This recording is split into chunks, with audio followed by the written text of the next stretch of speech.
Hello viewers, welcome to my YouTube channel. Get ready for heart-touching stories. Don't forget to subscribe and let's begin. The morning my father called me worthless was the same morning I had just returned from signing a contract worth more than he had earned in the last 15 years combined. I didn't know that irony would become the defining moment of my adult life, but looking back now, I understand that it was the universe's way of drawing a clean line between the man I used to be, the boy desperate for his father's approval, and the man I had quietly, stubbornly, painfully become. Let me take you back to the beginning. The boy who was never enough. I grew up in a small town in Ohio, the kind of place where everyone knew your name, your business, and your failures before you even had a chance to process them yourself. My father, Gerald, was a man built from the old blueprint, hardworking, stoic, proud, and utterly convinced that the only path to respectability ran straight through a university degree. He had never gone to college himself. That wound, unspoken and festering, shaped everything about how he raised me. It was as though he had decided early on that I would carry his unlived dreams to completion, and any deviation from that plan was not just a personal choice, it was a personal betrayal. I was a curious child, not the kind that excels in classrooms, but the kind that takes apart radios to see how they work, builds ramps in the backyard, and spends Saturday mornings reading about how bridges are engineered. School and I had an uneasy relationship. I wasn't stupid. I just didn't learn the way teachers taught. I was diagnosed with dyslexia at age 9, which my father acknowledged once and never mentioned again, as if ignoring it long enough would make it disappear. By high school, I was barely scraping through. Not because I wasn't trying, but because the system wasn't built for minds like mine. While other kids memorize facts for tests, I was absorbing information through doing, through YouTube tutorials, through weekend projects, through conversations with the retired electrician 2 streets over who let me shadow him on small jobs. My father saw none of that. What he saw were my report cards, going to end up digging ditches. He told me once, not cruelly but matter-of-factly, as if he was simply reading the weather forecast. Is that what you want? I didn't say anything. I never did. The decision that changed everything when I was 17, I told my father I didn't want to go to college. I had thought long and hard about it. I had watched several of my older cousins graduate with degrees they weren't using, drowning in debt, working jobs that had nothing to do with what they'd studied. And I had been building websites on the side, small things, local businesses, a church newsletter, a used car lot, and people were actually paying me. Not a lot, but something. My father's reaction was swift and volcanic. "You think you're smarter than everyone," he said, his voice climbing the way it always did when he felt cornered. "You think you can just skip the work everyone else does and still make something of yourself?" "I'm not skipping work," I said. "I'm doing different work." He didn't hear me, or maybe he couldn't. The argument that followed was the worst we'd ever had. Things were said that I won't fully repeat here, but the summary was this. In my father's eyes, a young man without a degree was a young man without a future, without discipline, without worth. He said I was throwing my life away. He said I was lazy. He said I was an embarrassment.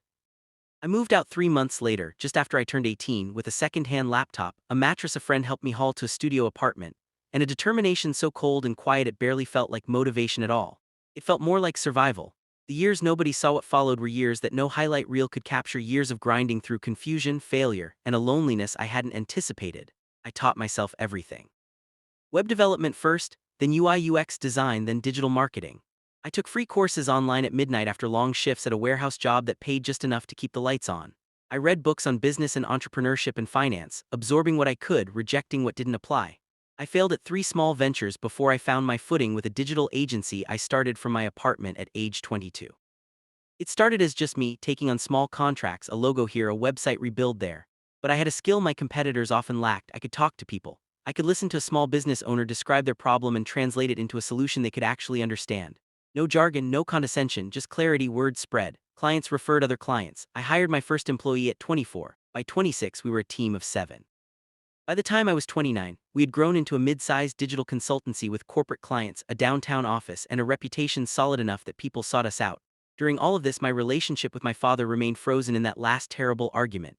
We spoke occasionally, birthdays, holidays, the obligatory phone call that neither of us knew how to fill. He never asked about my work. I never volunteered information. It was a ceasefire, not a peace. My mother served as the quiet bridge between us, feeding him small updates she gathered from our conversations and occasionally feeding me updates about him. Through her, I knew he had retired. Through her, I knew his health had started to slip. Through her, I knew he still told people his son had gone off and done his own thing, which was his way of saying he didn't know what I did and hadn't tried to find out. The morning it all came apart, my mother had asked me to come home for my father's 65th birthday. I had agreed, even though the thought of it sat in my stomach like a stone. I drove in the night before, stayed at my mother's sister's house, and that morning, before the birthday gathering, I stopped by my parents' house alone to drop off some things. My father was in the kitchen. He looked older, softer around the edges, but his eyes were the same, watchful, assessing, a little defensive, as if he always expected to have to argue a point. We made small talk. Coffee was poured, and then the way disasters do it happened quickly. He had been speaking with the father of a childhood friend of mine, a man whose son had become a dentist, the kind of career my father had always held up as the gold standard of success.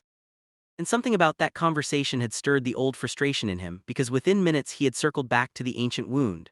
Not trying to start anything, he said, which is what people say right before they start something. But I've always worried about you. No degree, no qualifications, you've done okay, I suppose, but what's the foundation? What happens when it falls apart? I took a breath. It's not falling apart, Dad. You don't know that. He shook his head. You never finished anything properly, never got an education. He stopped and looked at me with something that was almost pity.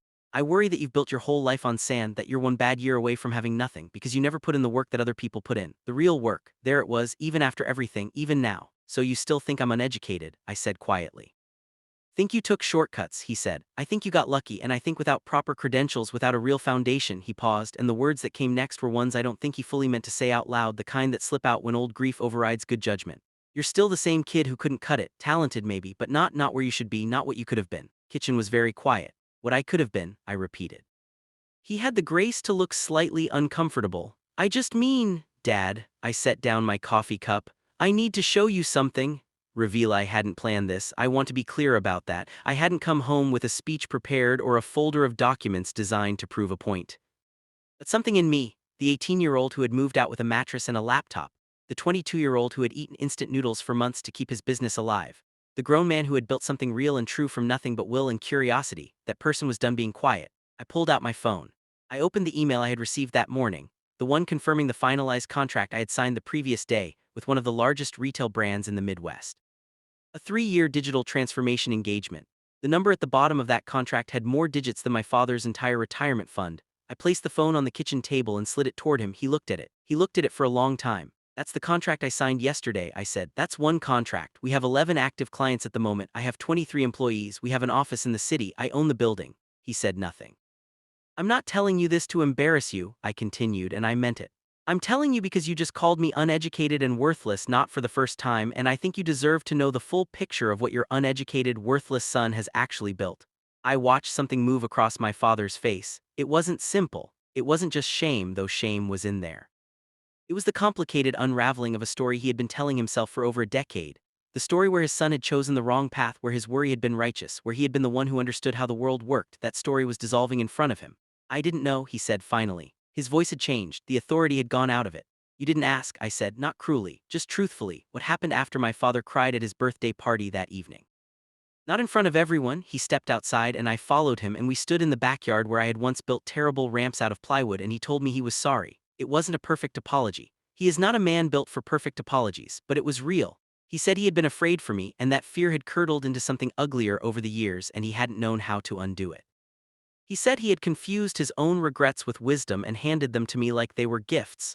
I wanted you to have what I didn't have, he said. And when you didn't want it, I didn't know who that made me. I understood that, more than he knew. We didn't fix everything that evening. Years of distance don't dissolve over one conversation in a backyard.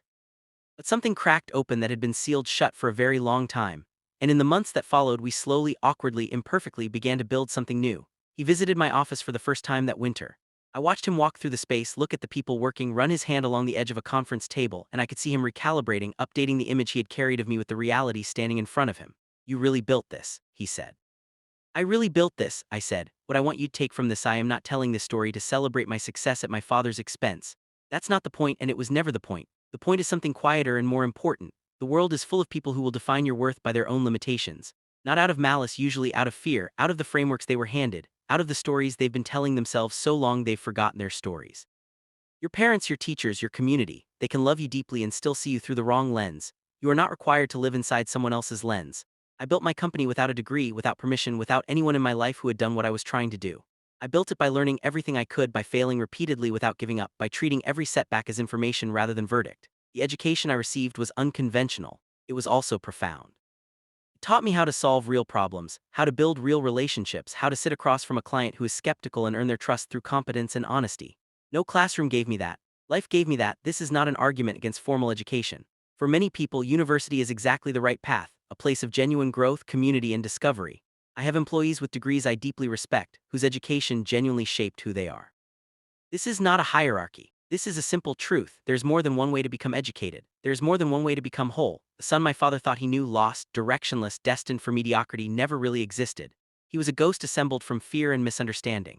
The real version of me was always there, working quietly in the background, building something in the margins, learning in the only language that ever made sense to me.